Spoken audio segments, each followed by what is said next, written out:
So, ladies and gentlemen, we've been talking our true crime podcast about some of the controversy around the book, compilation book that came out in the mid 1980s called "They Were Hanged," a Canadian anthology that detailed the last executions in each province and territory across Canada. Now, when I read this, I didn't really believe it, but I've seen published reports of what the victim or the person executed said, and that's the punchline of this.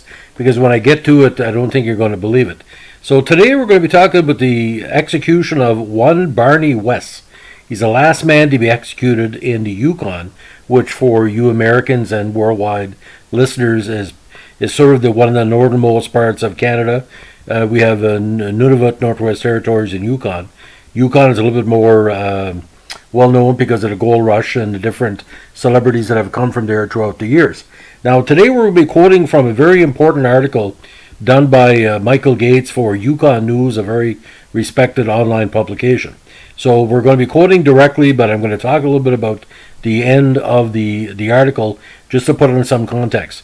Now, this is presented with all attribution. I didn't write this, but I think my listeners to my podcast channel should really enjoy this because it ties in with the other podcasts we've been doing about some of the last executions across Canada, especially in New Brunswick and the Maritimes, and also in Quebec.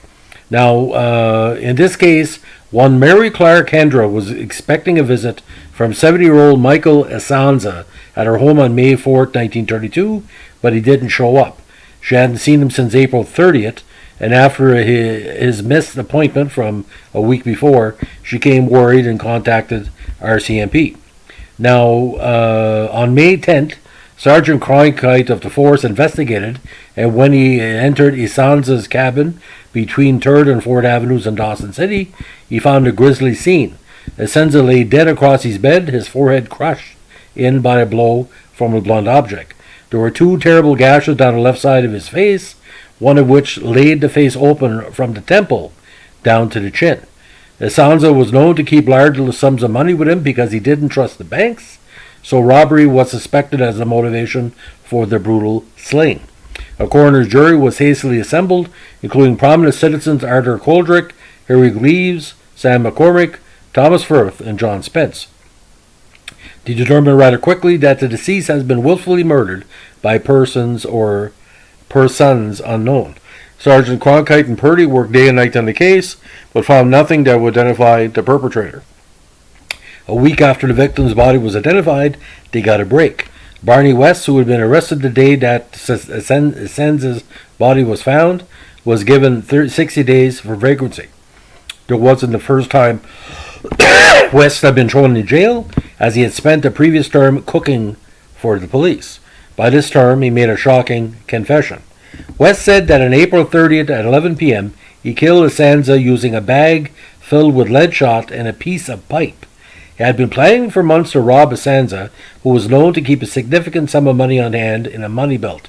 On April 17, West was before Magistrate Superintendent A.B. Allard for a prelim. Sergeant Cronkite revealed additional information that West first tried to strangle Esanza, and when that failed, he improvised with the blackjack. He then fell asleep and remained in the cabin with the corpse until he left in broad daylight some 5 hours later. Now, West was again in court on June 16th, where under advice from his lawyer, A.E. Lamb, he pled not guilty, and the trial was set for June 21st. Mr. Justice C.D. McCallie presided the fastest murder trial the Yukon had ever seen. It began at 11 a.m. and wrapped up by 5, including the 20 minutes it took for the jury to come back with the guilty verdict. In between, 29 witnesses were paraded before the court, followed by Justice McCauley's instructions to the 6-man jury. Upon hearing the verdict, the judge imposed the sentence. West, who had endured the proceedings calmly, showed signs of breaking down. Finally, he interrupted the judge's comments with instruction of his own. "Make it snappy," he said to the judge, who then sentenced him to hang on September 27th. The execution went off without a hitch. West seemed to have accepted his fate and hurried to the scaffold without delay. The executioner placed a hood over his head, and West was launched into eternity with only a few officials to witness the affair. Originally from North Carolina, West arrived in the Yukon with his wife aboard the steamer White House in early June 21. He was a capable chef hailing from New York, but had a drinking problem and was plagued by a shortage of cash. His wife left him before the end of the summer and never returned. West was apparently popular in the community. He led a bowling team, the Roamers, in victory over the opposing Rangers in a 3-game match in September of 1922.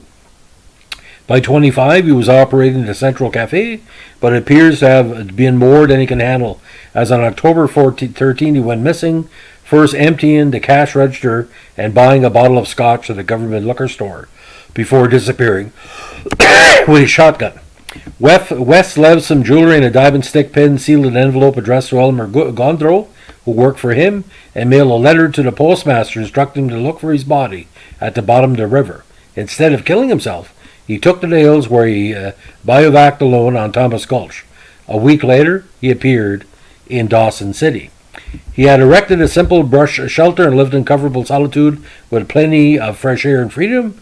When he returned to the city, the worries and despondency had been lifted from his shoulders. His name shows up in a passenger list traveling between Dawson City and Mayo in the following years, and he was a pallbearer at a funeral of a friend in Dawson in December of 31, but no major articles appeared about him in a newspaper. In the early 1990s, a retired visiting Mountie who started his career in Dawson City in 32 told me about his first assignment when he arrived in a gold rush town, death watch over the condemned West. The Mountie, whose name was Jack Tick Watson, said he drained a slough using the fire department pumper truck to find the murder weapon at the bottom. Watson watched over the condemned prisoner, who appeared to have accepted his fate. Dr. Nunn, the police surgeon, examined West a few days before the hanging, and the kindly physician offered West a cigar, which the convict nursed for 2 days. On the day of West's hanging, and described in his book Yukon Memories, A Mountie Story, Tick Watson Whitson's the doctor make one more visit. "Barney, would you like a drink?" he asked. "Yes, I would, Doc, more than anything." Dr. Nunn produced a very large glass and a full bottle of Johnny Walker. Barney held it to the light with reverence, almost filled the tumbler with scotch, and held it out as a toast. "Johnny Walker, you son of a bitch, you got me into this. Now see me through to the end." With that, he downed the amber liquid without wincing, like the professional drinker he was. Then he stepped from the cell and marched to his fave. His last words again before the executioner released the trap door: "Make it snappy." Now, Michael Gates is a respected Yukon historian and adventurer based in Whitehorse. He has written several essays and books, including something called Yukon in World War I. You can contact him at msgates@northwestel.net. I really enjoyed reading and presenting this article, because when we do kind of recaps as journalists and historians, we need good researchers like him to really present it accurately and without malice.